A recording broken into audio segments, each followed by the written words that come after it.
ETF index mutual funds నేర్చుకుని stock మార్కెట్లో రాణించాలనుకుంటున్నారా? వెంటనే ఈ నెంబర్కి కాల్ చేయండి.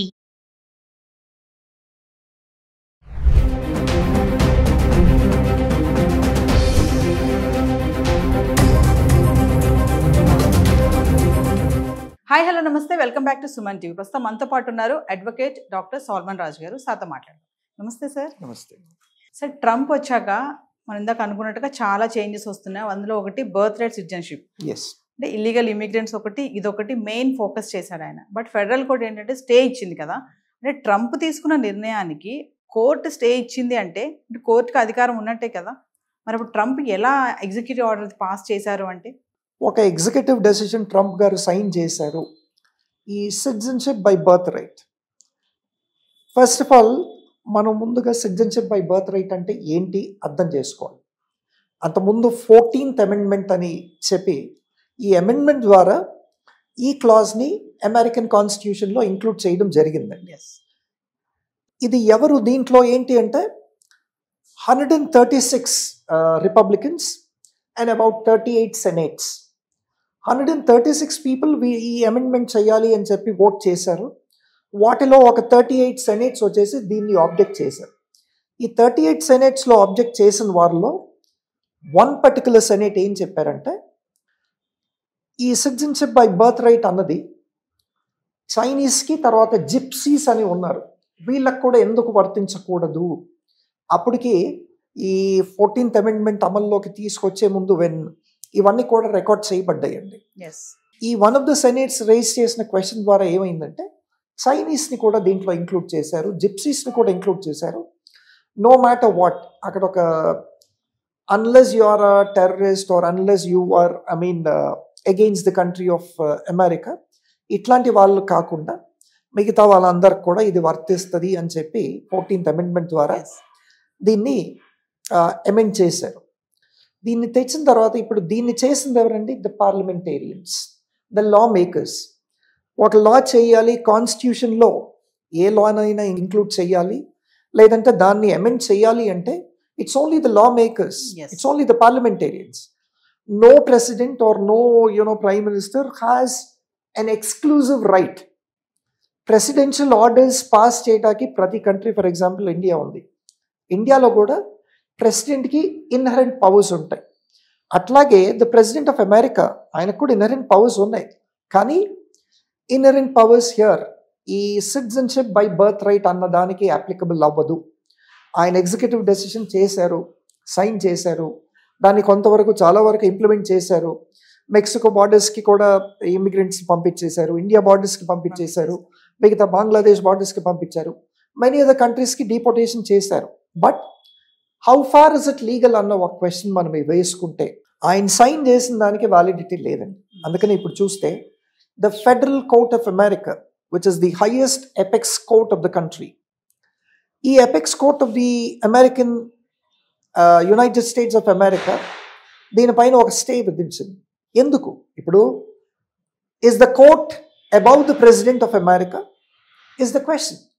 డెఫినెట్లీ సి ప్రెసిడెంట్ వచ్చేసి ఆయన హీల్ బికమ్ ఎగ్జిక్యూటివ్.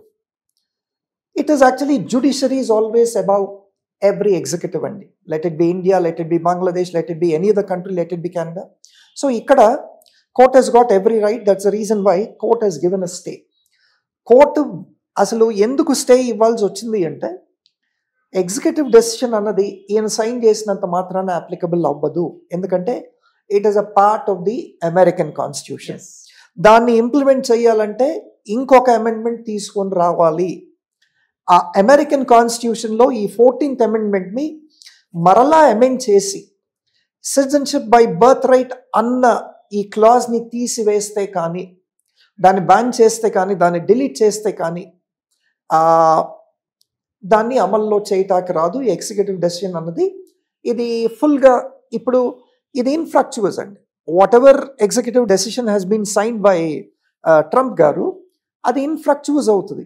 ఎందుకంటే there is no amendment to the American constitution. అందుకనే వీటిని బేస్ చేసుకొని apex court of America has actually state. ఇప్పుడు యాక్చువల్లీ ఒక టాక్ అమెరికాలో ఏంటి అంటే, ఎట్లాగో మరి ఇవన్నీ ట్రంప్కి తెలీదా, ఇవన్నీ ట్రంప్ గారికి తెలీదా?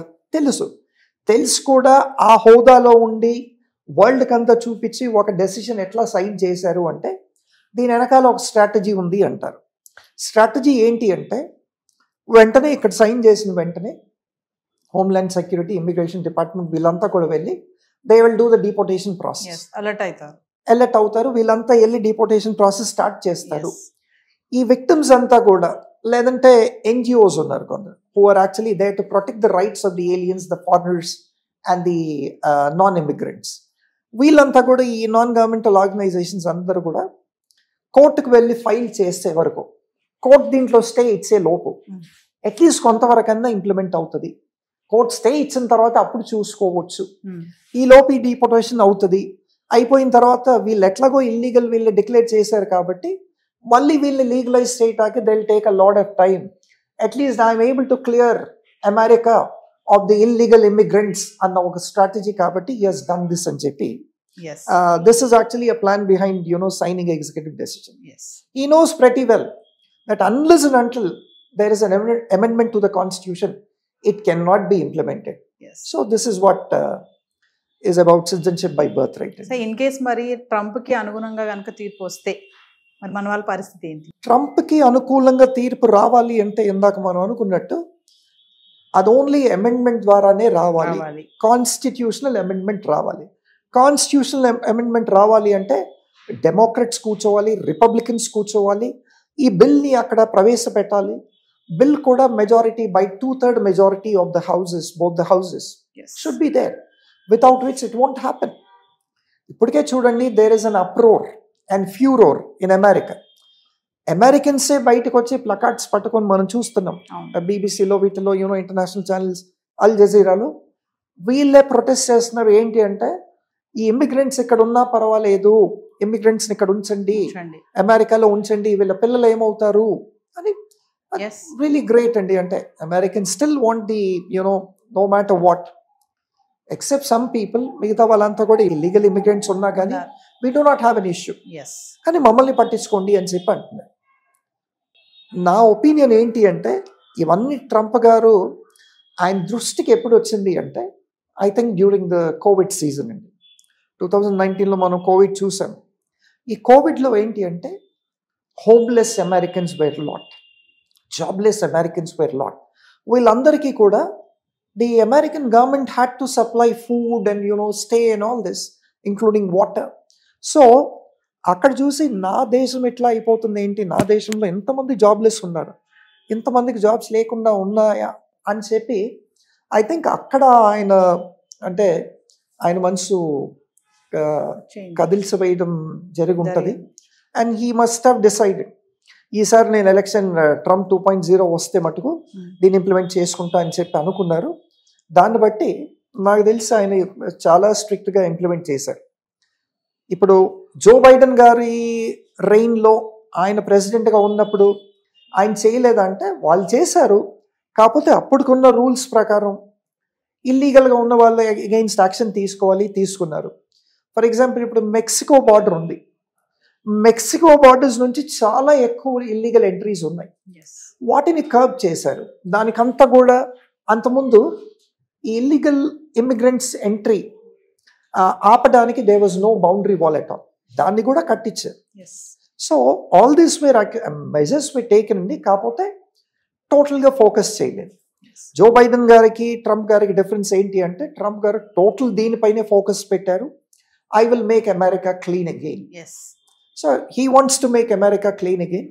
How clean is the question. So ఏదేమైనా సార్ ట్రంప్ తీసుకున్న డెసిషన్స్ ఇటు ఇండియన్స్నే కాకుండా అమెరికన్స్ని కూడా కొంచెం ఇబ్బంది పెడుతున్నాయి అనేది ఒక వాదన అయితే ఉంది.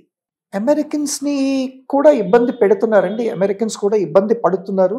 ఎందుకంటే అమెరికన్స్ కూడా there are a lot of laws which are applicable to even Americans also.